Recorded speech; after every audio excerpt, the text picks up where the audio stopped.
ఇక్కడైతే మనతో పాటు రామ్ నగర్లో సిద్దికి గారు ఉన్నారు. సిద్దిక్ గారి గురించి చెప్పాలంటే ఒక ముస్లిం అయ్యుండి నిజంగా గణేషుని ఉత్సవాలు ఇలా జరిపిస్తున్నారంటే ఇది మన దేశం గర్వపడవలసిన విషయం అండి. నిజంగా ప్రతి ఒక్కరూ కూడా గర్వించదగ్గ విషయం. కులాల కోసం మతాల కోసం కొట్టుకునే వారందరూ కూడా ఇలాంటి వారిని ఆదర్శంగా తీసుకోవాలి. ఇది తెలుసుకుని మేము రామ్ నగర్ వరకు వచ్చేసాం. ఒక్కసారి ఆయనతో మాట్లాడేద్దాం. నమస్తే సిద్దిక్ గారు. యాక్చువల్గా ముందుగా మిమ్మల్ని చాలా అప్రిషియేట్ చేయాలండి. అంటే అది మాటల్లో సరిపోదు. ఒక్కొక్కరు మాది ముస్లిమ్స్ హిందూస్ కొట్టుకుని మధ్య అందరి గురించి కాదు, బట్ కొట్టుకునే వాళ్ళ గురించి మాత్రం నేను చెప్తున్నాను. కానీ ఇలాంటి సమయంలో ఇలాంటి వాళ్ళు ఉన్న దాంట్లో బట్ మీరు నిజంగా ప్రతి ఒక్కరికి ఆదర్శంగా నిలుస్తారు. అసలు మీకు ఎందుకు వచ్చింది ఇలాంటి ఆలోచన అని అట్లా ఏం లేదు, కానీ ఎందుకు ఇంత భక్తి కలిగింది? భక్తి అంటే ఒక కోరిక కోరుకున్నందుకు అయినందుకు అప్పటి నుంచి నేను ఏ సంవత్సరమైనా నేను బయట ఉన్నా కానీ వచ్చి వినాయకుడిని పెట్టి పోతా. నేను ఇక్కడ నేను బయట ఉంటా, కానీ వినాయకుని కోసం నేను ఆ భక్తి గురించి వినాయకుని భారీ ఎత్తున నేను సెలబ్రేట్ చేసి పోతాను.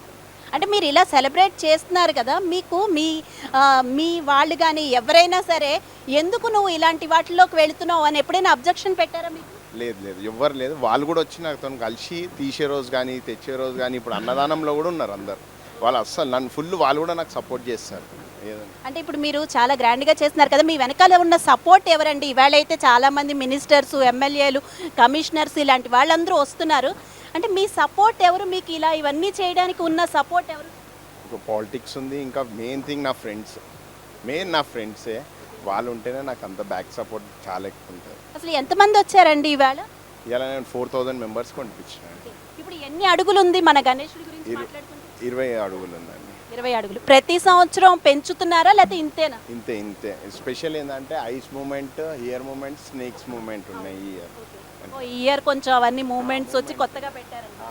ఇక్కడ పూజా విధానం గురించి చెప్పండి. మార్నింగ్ ఈవినింగ్ జరుగుతుంటాయా పూజలు? ఎలా చేస్తారు? మార్నింగ్ ఈవినింగ్ పక్క నడుస్తుంది. ఇవాళ అన్నదానం డైలీ ఒక్కొక్కటి ఉండే. మొన్నటిదాకా గేమ్స్ ఉండే పిల్లలకి.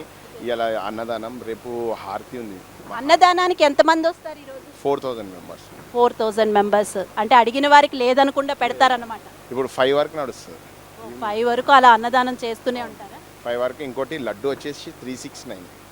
ఇప్పుడు ఈ లడ్డూకి ఆక్షన్ ఎంత ఉంటుందండి? లాస్ట్ ఇయర్ ఎంత వచ్చింది? ఆక్షన్ వేయం మేము ఇక్కడ. అదే ఆక్షన్ అస్సలే వేయము. లడ్డు ప్రతి ఇంటికి పోతుంది. ప్రతి తెలంగాణ ఫ్రెండ్స్ వాళ్ళు పంచుకుంటారు. ఇంకోటి పిల్లలు కాని వాళ్ళు కూడా ఇక్కడ నుంచి తీసుకొని వెళ్తారు వాళ్ళకి. లడ్డూకి అయితే వేలం పాటలు అలాంటివి ఏం లేవు, బిజినెస్ పరంగా ఏం ఉన్నట్టు చేయలేదు. అసలు ఏం వేలం వేయం. ఏదైనా ఫ్రీగా అదే రోజు వినాయకుడిని ఎప్పుడైతే స్టార్ట్ చేస్తామో అదే రోజు ప్యాకింగ్ చేసి అందరికి పంచేస్తాం. ఓకే. అంటే ఇప్పుడు చాలా ఖర్చు అవుతుంది కదా, 5000 మంది అంటే. ఇప్పుడు మరి ఎలాగ ఇంత మీకు సపోర్ట్ అనేది పొలిటీషియన్స్ దగ్గర నుంచి ఏదైనా వస్తుందా ఆర్థికంగా? జనాలేనా, ప్రజలేనా? లేదు, ఫ్రెండ్స్ ఎవరిని కూడా అడగం మేము. మీరు ఎవరిని చందా అడగము, ఎవరిని అడగం. నిమజ్జనం ఎప్పుడు చేస్తున్నారు? 27th రోజు ఈవినింగ్ 6 o'clock. నిమజ్జనం టైంలో ఎలా ఉంటుంది ఇక్కడ? సెక్యూరిటీ భద్రతా చర్యలు అవి తీసుకుంటారా? పోలీసులు అది ఉంటారా? పోలీసు వాళ్ళ సపోర్ట్ చాలా బాగుంటుంది. వాళ్ళది ఏముండదు, మంచిగా ఉంటుంది. వాళ్ళు చెప్పినట్టు వింటాం మేము కూడా.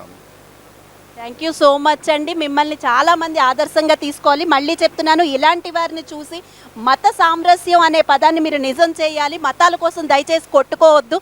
ఇలా ఉంటే అసలు గొడవలే ఉండవండి ఏ దేశంలో అయినా. ఇది మా 95 న్యూస్.